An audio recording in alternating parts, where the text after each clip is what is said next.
Hello there, my name is Barry, and in today's video I'm going to do a rundown of my pedal board that I use for live gigs and stuff. Ever since I started making content on the Valeton GP-200, some sounds like videos and stuff, you can check those out on my channel.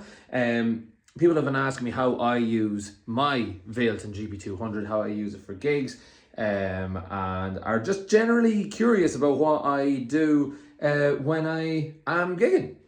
So I'm going to give you a rundown of my pedal board as it stands now, as I have it set up because I'm practicing for some stuff that's coming. I've got all of these, all of my presets are going to be in a handy little Google Drive folder linked in the description. So head down there and download those for yourself if you like the sound of what you're hearing, how I've put my stuff together. And while you're down that end, please subscribe to the channel. I talk about all things musician lifestyle, from gigging to lessons to gear reviews, all that kind of stuff.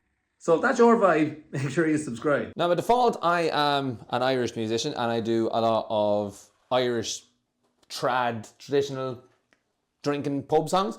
And that's what I've done for like pretty much the past 15 years.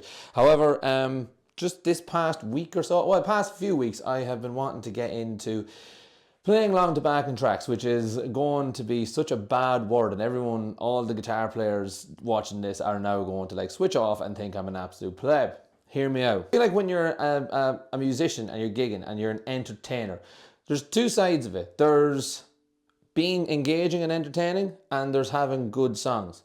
And in order to be engaging and entertaining, you have to have good songs.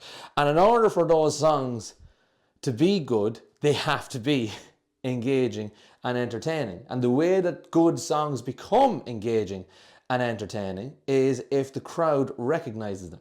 Now, all the acoustic musicians out there in the world will hopefully resonate with this when I say that if you're doing acoustic covers of songs, sometimes you just have to make do and do whatever it is, play it whatever way you sort of sound like you playing it, if that makes sense. And I feel like you're putting in a lot of extra work for not an awful lot of return. I've yet to try this out. I've got my first gig doing backing tracks like this Saturday coming, so let's see how we fare out. I could be totally eating my words, in which case, so be it. I feel that with the backing tracks, we don't have to put in as much effort to get the crowd to recognize the song. We can focus on the performance and being entertaining and engaging ourselves and letting the tracks enhance our performance. That's what I've found anyway the past few weeks when I've been practicing this and rehearsing this by myself, and I was rehearsing with a drummer yesterday. So let's see how we fare out. But my gigging rig, let's have a look and see what I'm actually going to be playing through. So like I said, I'm primarily an Irish musician. However, I am a Van Halen head by trade. So I fully intend to be playing some of these guitars. So this is my 1980 Destroyer. This is my 1983 Rocket Roll, which is missing a string at the moment. This is my Paul Stanley PS10. That is my Frankenstrat. That's my RG550. And I won't be playing either of these live, but hey ho. So those are going to be sort of my like gigging guitars, because I'm a show off, I like flashiness, and I love playing those guitars. So I'm going to be playing electric guitar primarily. But I will also be playing acoustic guitar, and this is the main acoustic guitar that I'm going to be playing. It is a Yamaha silent guitar, and I absolutely love it. It is phenomenal. This is going to be plugged into the Valeton GP-200, the same as any other electric guitar will. And I will also be playing my little mandolin. This is my Ovation Celebrity something or other MC thingy, whatever model of mandolin. So yeah, I'm going to run you through exactly what patches I will be using for these. It's worth noting that this is also my newest gigging live rig, and it is a Behringer XR12.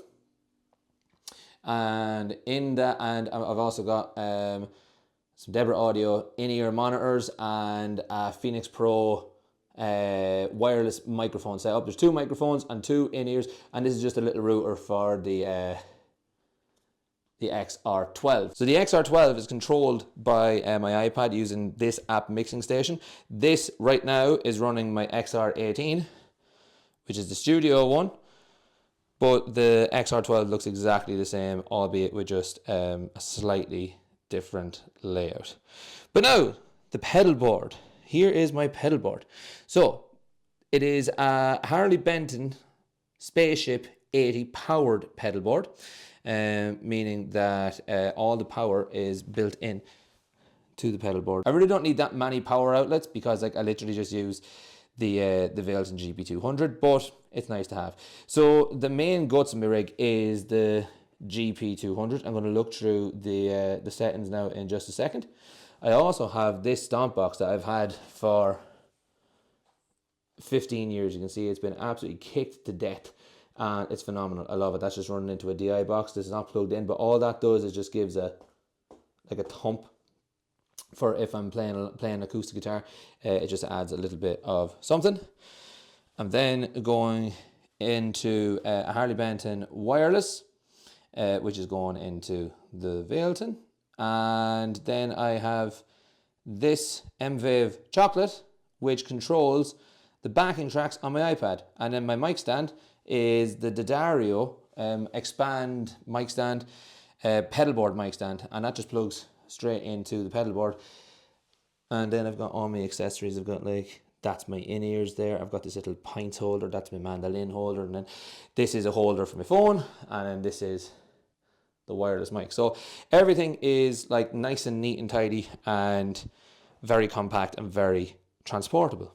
So patch A is just simply my clean sound, and it is, I can't remember what actual amp I'm using, but I will leave links in the descriptions of this video where you can download this patch for yourself and install it on your own GP200, plus a little bonus that I'll explain once I get to the end. So that is just my clean channel. Like I said, it's a clean guitar amp, and I have some delay and some reverb on it, and a little bit of chorus and a little bit of compression. I was aiming for the hysteria sound, basically.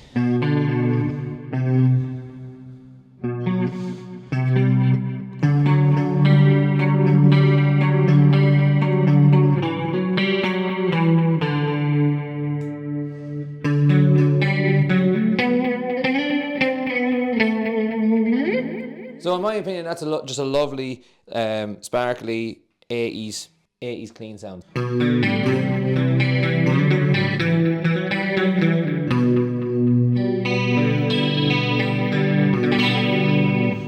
And then within the patch itself, I can also turn off individual effects by setting them to these yellow control buttons.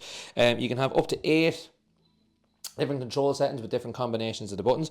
I simply have this one as control 1 just turns off the delay, and then control 2 turns off the chorus. And hopefully you can hear that has just really dried up the whole thing. It means that what I can do is, for like a song like Smells Like Teen Spirit, hang on. Hopefully that sounds Smells Like Teen Spirit-ish, and then I'll kick in like a heavy distortion, and then come back to this. Notice that the 2 control buttons haven't stayed turned off. So I've now got my lovely bit of chorus, my lovely bit of delay,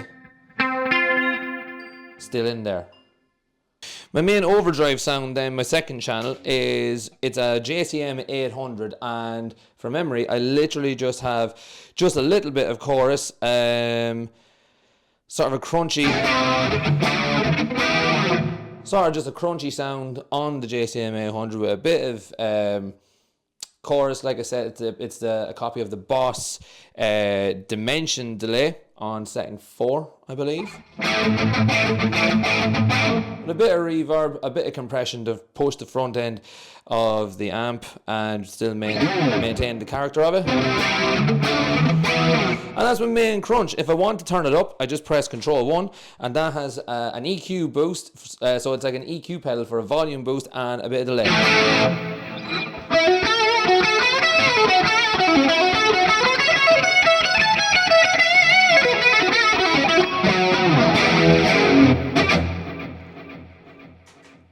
So that's my main overdrive sound. My next sound, Crunch 2, is an identical channel, except I have a tube screamer turned on all the time in front of the amp to just give it a bit more gain.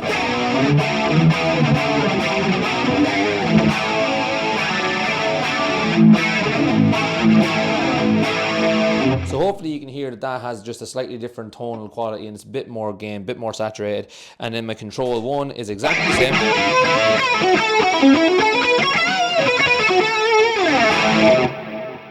Nice bit of delay, nice bit of boost.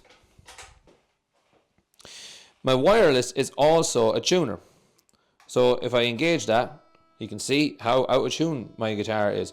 I'm playing my Destroyer right now, by the way. I don't think I said that at the start, but there we go.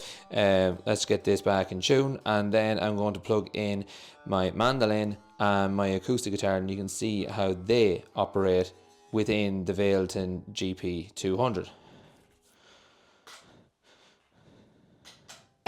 Something that I just remembered I never showed was that I don't have the expression pedal set up as a volume. I literally just have it set up as a wah.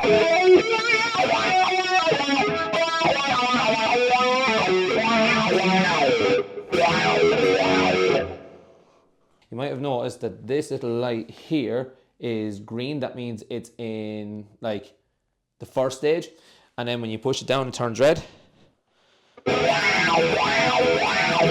And that's how you know that your secondary expression pedal has been engaged.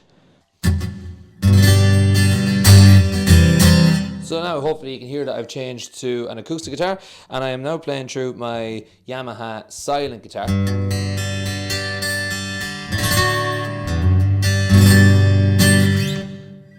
All you can hear there is, and all that there is really, is just a little bit of reverb, a little bit of something something, and that's all there is. You're just hearing the acoustic sound, as it were, of the Yamaha silent guitar. And then the same as every other patch, I have control 1 set to do a little bit of a boost,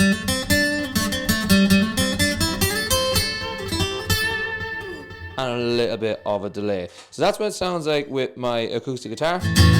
And I'm going to plug in my Mandolin now. The way that I'm doing this, I'm going to do this live. So I press mute on my wireless system. I unplug the wireless system from whatever instrument I have on me at the time. Just swap over instruments. So I put down my acoustic guitar. I've now picked up my Mandolin. I plug back in my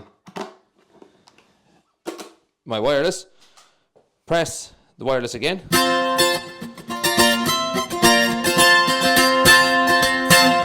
And there we have Mandolin. So it's exactly the same. It's an acoustic instrument using the piezo, so I just use the exact same patch. And if I'm playing away and I want a little bit of a boost,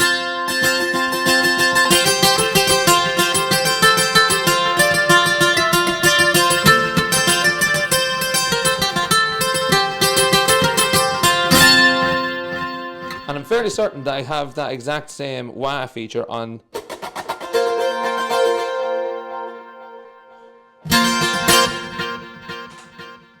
And that is my 4 main patches on the Valeton GP-200. I'm going to swap back now to my electric guitar. I'm going to show you what I meant by that little bonus that I spoke about earlier on.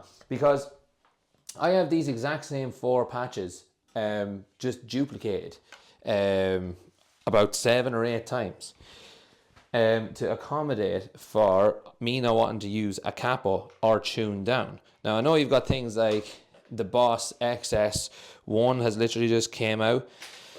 You've got the Digitech drop and stuff like that.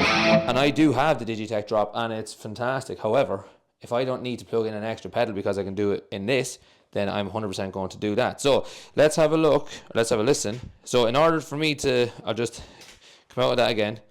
So in order for me to change bank, so the difference between banks and patches is that a bank is, see the way you have all these different options here, clean capo 2, blah blah blah blah blah blah blah.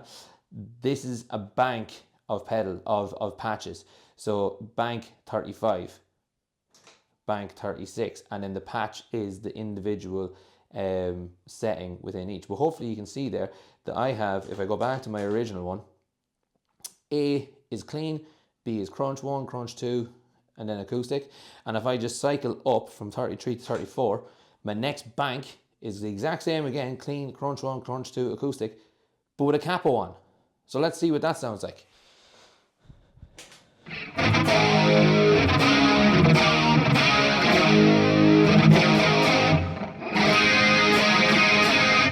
So this is really weird for me in the room because I can hear the acoustic.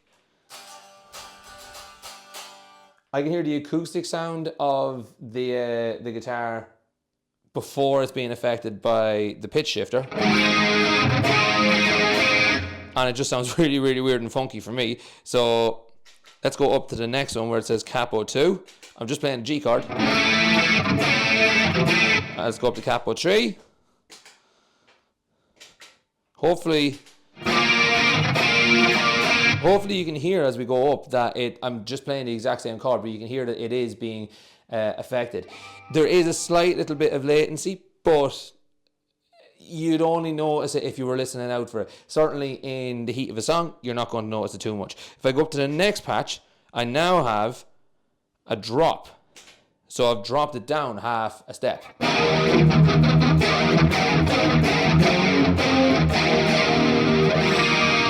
So it's now in E flat. Let's go up to the next one. We've dropped it down one more.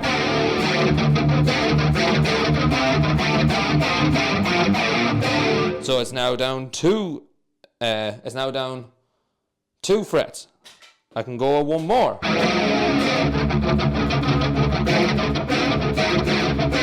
Starting to kick in with a little bit of latency now. And then finally the last one I have is drop down 4.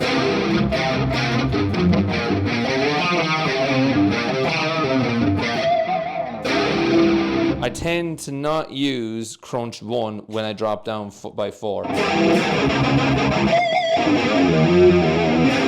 tend to use crunch 2 just because it has that little bit extra tone. I know that doesn't really mean anything, what is tone, but it has that little bit extra to compensate for like the tone loss when you drop these things down. But that is basically all my patches. Every single patch is identical. Like I said, apart from the only thing that changes is that pitch shift. And in my opinion, it's just a really simple, straightforward way of running the GP-200 and getting the most out of it. So thank you very much for watching. I hope you found that video useful. As I said, you can download all of the patches for my personal GP-200 in the link in the description. While you're down there, make sure you're subscribing for more content just like this. Let me know in the comments what you thought. Do you think my sounds are good? Do you think they're really basic? Do you think they're fantastic? Do you think they're terrible? Let me know. And maybe send this to someone who has just forked out £300 for a Boss XS1 for all those drop pitching things, and tell them that they can get that exact same effect in a unit that is the same price and get everything more precise. Thanks for watching, and I'll see you in the next one.